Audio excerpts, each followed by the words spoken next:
Hello दोस्तों, welcome to my channel best movies. आज मैं आपके सामने एक और ऑस्कर विनिंग मूवी लेके आ रही हूँ जिसका नाम है the curious case of Benjamin button. IMDb में इसकी रेटिंग है 7.8। यह एक बहुत अनोखी मूवी है और आपको ये मूवी ज़रूर देखनी चाहिए। तो मैं आपको इसकी स्टोरी बताती हूँ। ये कहानी शुरू होती है एक हॉस्पिटल में एक बूढ़ी औरत अपनी आखिरी सांसें गिन रही होती है। तभी वह अपनी एक डायरी निकालती है और वह सोचती है कि क्यों ना मैं कुछ जो ज़रूरी बातें हैं वो अपनी बेटी के साथ शेयर करूं, और वह अपनी बेटी को कुछ बातें बताना चाहती है। तो कहानी कुछ इस तरह है। एक नामी गिरामी परिवार में एक बूढ़ा बच्चा जन्म लेता है। जन्म देते वक्त उसकी माँ मर जाती है, लेकिन जन्म देते वक्त उसकी माँ अपने पति से एक वादा लेती है कि तुम इस बच्चे को, अगर मैं इस दुनिया में नहीं रही तो भी तुम इस बच्चे को ज़रूर पालना। लेकिन उसका पति जब ये अपने बच्चे को देखता है तो बिल्कुल घबरा जाता है, क्योंकि वो बेहद बदसूरत रहता है और वह सोचता है कि मैं इसे नहीं पाल सकता, और वह उसे एक वृद्धा आश्रम के बाहर छोड़ आता है। वृद्धा आश्रम में काम करने वाली एक क्वीनी नाम की औरत जब वह इस बच्चे को देखती है और वह सोचती है कि ये तो बिल्कुल हमारी ही तरह है, हमारी ही तरह दिखता है, तो क्यों ना इसे मैं पाल लूँ। और वह उस बच्चे को अंदर रख लेती है, अपने पास पालती है और उसका नाम देती है बेंजामिन। बेंजामिन एक बूढ़ा बच्चा रहता है जो धीरे धीरे, जब उसकी उम्र बढ़ते जाती है तो वो धीरे धीरे जवान होते जाता है। बाकियों की तरह उसका जो जीवन रहता है वो बिल्कुल अलग रहता है। बाकियों की तरह नहीं होता। सब लोग जैसे, हम लोग के जैसे लोग पहले बच्चे जन्म लेते हैं, उसके बाद जवान होते हैं और फिर बूढ़े होते हैं, लेकिन बेंजामिन के केस में वह बूढ़ा जन्म लेता है और धीरे धीरे वह जवान होते जाता है, और जवान से फिर वह आगे क्या होता है ये आपको इस मूवी में आगे बताती हूँ।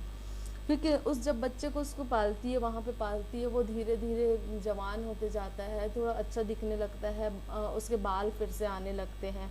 बेंजामिन जब वहाँ रहता था तो वहाँ एक लड़की, डेजी नाम की लड़की, अपने दादी से मिलने हमेशा आया करती है। जब बेंजामिन डेजी को देखता है तो उसे उससे प्यार हो जाता है।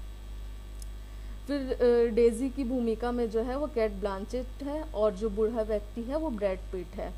बहुत ही ज़्यादा अच्छा मेकअप है ब्रैड पिट का, बहुत ही अच्छा उसने किरदार निभाया है उस बूढ़े व्यक्ति का। वो बहुत ही सराहनीय है, वो बहुत ही ज़्यादा देखने लायक है। तो बूढ़ा बच्चा धीरे धीरे जवान होते जाता है, जैसे जैसे उसकी उम्र बढ़ते जाती है वैसे वैसे वो और ज़्यादा खूबसूरत और जवान दिखने लगता है। जब वो जवान होते जाता है, जब उसके बाप को, जब उसके असली पिता को इस बारे में पता चलता है तो वह सोचता है कि मैं अपनी सारी धन संपत्ति इसके नाम कर देता हूँ। क्योंकि वो एक बीमारी से पीड़ित भी रहता है, तो वह सोचता है कि मुझे अपनी सारी संपत्ति मेरे बेटे के नाम कर देना चाहिए, और वह उससे मिलने जाता है और अपनी सारी संपत्ति जो रहती है वो बेंजामिन के नाम में कर देता है। तो बेंजामिन को वहाँ पे उसका सरनेम मिलता है, जो कि वो बटन फैमिली से रहता है, जो एक नामी गिरामी फैमिली रहती है।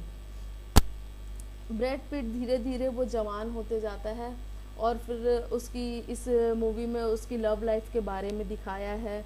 उसको कैसे डेजी से प्यार होता है, वो डेजी के लिए कैसे वो इंतज़ार करता है, ये सारी चीज़ें इस मूवी में बेहद ही खूबसूरत तरीके से दिखाई गई है।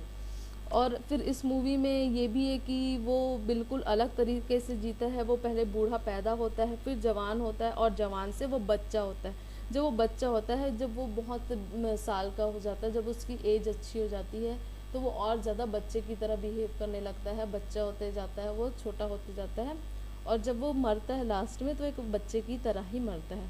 तो मैं आपको रिकमेंड करूँगी कि ये मूवी आप ज़रूर देखें, बिल्कुल अलग मूवी है, ऑस्कर विनिंग मूवी है। आपको ये मूवी ज़रूर देखना चाहिए। ब्रैड पिट का रोल बहुत ही ज़्यादा अलग है, बहुत ही ज़्यादा, आप शायद ऐसे तो देख नहीं पाएंगे। उनका जो मेकअप है वो बिल्कुल एक्सेप्ट करने के लायक तो नहीं है, क्योंकि वो बहुत ही अलग दिख रहे हैं, पर आपको ये मूवी ज़रूर देखनी चाहिए। Thank you.